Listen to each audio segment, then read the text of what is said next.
forecast first. Sponsored by Matex Heating, Cooling, and Plumbing. A number of winter weather alerts have been issued for parts of central Illinois. The latest this afternoon now puts an ice storm warning for areas along and northwest of Highway 54. That runs from Gibson City to Clinton down to Springfield. Winter weather advisory elsewhere across the region as a wintry mix is expected to arrive tonight. It will start as perhaps a little snow, transitioning to freezing rain late, with travel impacts the highest concern. Some tree and power line damage is on the table before it becomes a rain by midday. Areas generally in this region where we expect to see the most impacts from that. Then tomorrow night, the transition to some snow showers is expected, with the potential for a limited amount of accumulation. Biggest concerns, though, is going to be the impacts. Those areas under that ice storm warning having the highest impacts. We'll talk more about the impacts, timing, and take a look at Future Hack here coming up later on in the show.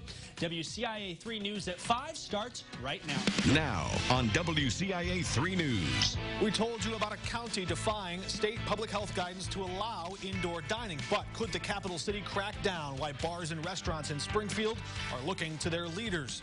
Plus, a drunk driver got behind the wheel. Now a 23-year-old man is dead. Tonight, the moving message from his grieving father. And drivers beware of this spot. The warning from a woman whose daughter was killed in a train crash 2 years ago. You're watching your local news leader. This is WCIA 3 News at 5. Our whole goal should be, how do we protect the public health and protect the health of our business owners and workers? I mean, that's what it comes down to. The mayor of Springfield says he does not want restaurants to reopen January 3rd with the rest of the county, but he won't do anything to stop them if they do. Good evening. I'm Mark Maxwell, in for Paul and Jennifer.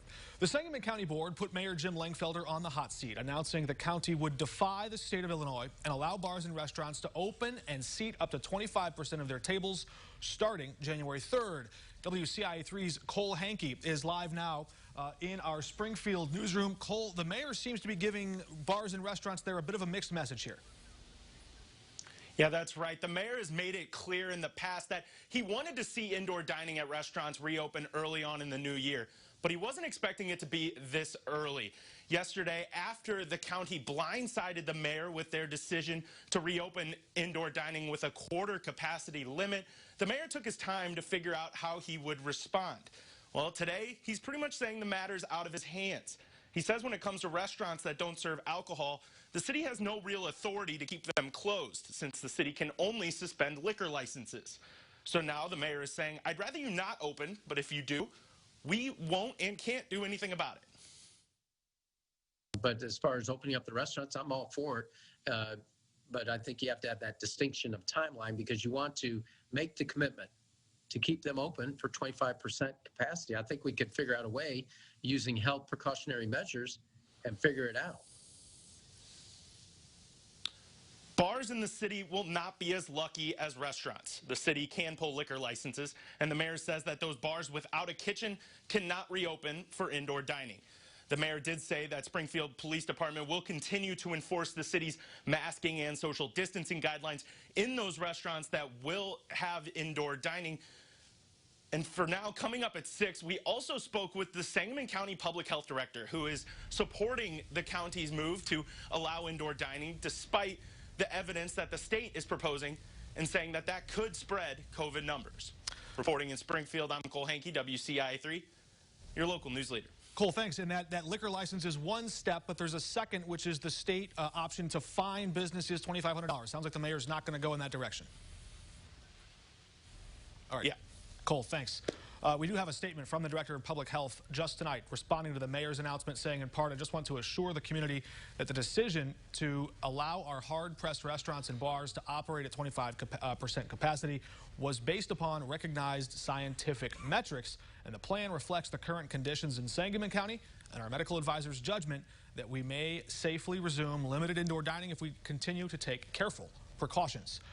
In similar news tonight, hours after a hearing this morning ended in a court order, a restaurant in Tolono and its owners announced they're going to keep offering indoor dining to their customers. The owners of Lil Buford's lost their health permit earlier this year. That's because they went against a county COVID-19 ordinance. They're still keeping up indoor dining. And today, a judge said he plans to write a restraining order that would prohibit the restaurant from running without a health permit. But if nothing changes, the owners there could be held in contempt of court. They said they intend to potentially change their name and keep serving restaurant customers anyways.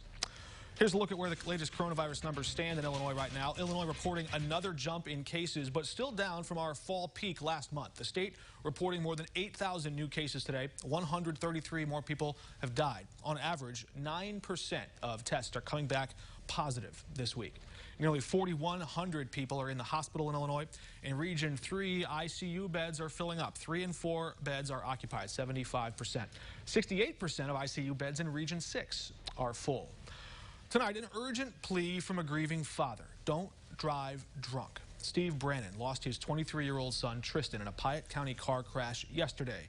State police say 34-year-old Justin Slade from Urbana was drunk when he crossed the center line and hit the Weldon native head-on. He was traveling east on Illinois Route 10 as 23-year-old Tristan Brannon was traveling westbound. Brannon's car caught fire in the ditch and he died there after the crash. Slade was taken to a hospital and did get a ticket for driving under the influence. Brannon's father describes his son as a sweet, kind, goofy, and funny person who loved to cheer people up. Illinois State Police tonight reminding people to take care, be responsible while driving over the holidays, and of course throughout the year, don't drive under the influence. These tragedies are unnecessary, and if the worst case scenario does not occur, a night in jail over New Year's Eve is also no fun and avoidable. Brannon's father hopes people will think about what it feels like to lose a child before making that costly choice that could end up costing someone else their life. Tonight, a mother is warning people to take more care on the roads as well when driving through the very same spot where her daughter was killed 2 years ago. 18-year-old Savannah Day's car was hit by a train on Homer Lake Road just south of St. Joseph. WCIA 3's Courtney Bunting joining us live in our newsroom now. And Courtney, her mom feels like people might just not be taking enough care and caution on the roads. That's right, Mark, and she ultimately also wants crossing arms to be added at that location, that railroad crossing, to warn people about a train coming. Right now, there are only blinking lights. Gloria Day says she's been told there are plans in the works for those crossing arms to be added, but nothing has happened yet. So in the meantime, she says drivers need to be extra cautious in that area and feels many are doing the opposite. They just got to be cautious, look, slow down, pay attention. I know we get busy and, with our cars, and it only takes a second to look away, and that's it. The official report from Savannah's crash said she was not under the influence and was not texting or on the phone at the time. Her mother feels her daughter just did not see the train coming. It was around 6 at night in early October, and the sun was low in the sky. She thinks it just made it hard for Savannah to see. They did tell me the crossing arms should be installed by this August, if not before. That's what she was told by the Illinois Commerce Commission. I did reach out to them and Union Pacific, but I haven't heard back from either of them about specific plans. Live in the newsroom, Courtney Bunting, WCIA 3, your local news leader. All right, Courtney, thank you for that sad and tragic report, but a good reminder, after that fatal crash in October 2018, the state vowed to expedite its plans to add new signals and crossing guards, those gates at the railroad crossing before 2021. Well, 2020 is come and gone. Still, no gates installed at that crossing.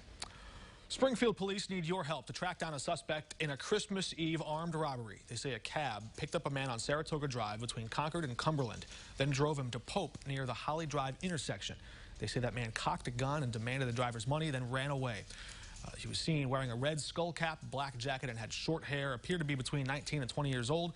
If you have any information, you can contact the Sangamon and Menard County Crime Stoppers. Her story touched the hearts of people nationwide. How Dory the dog is now being celebrated. Plus, this. I'm Trevor Shirley in Washington. The COVID-19 vaccine is rolling out, but it's happening more slowly than a lot of officials had hoped for. Coming up, I'll explain why.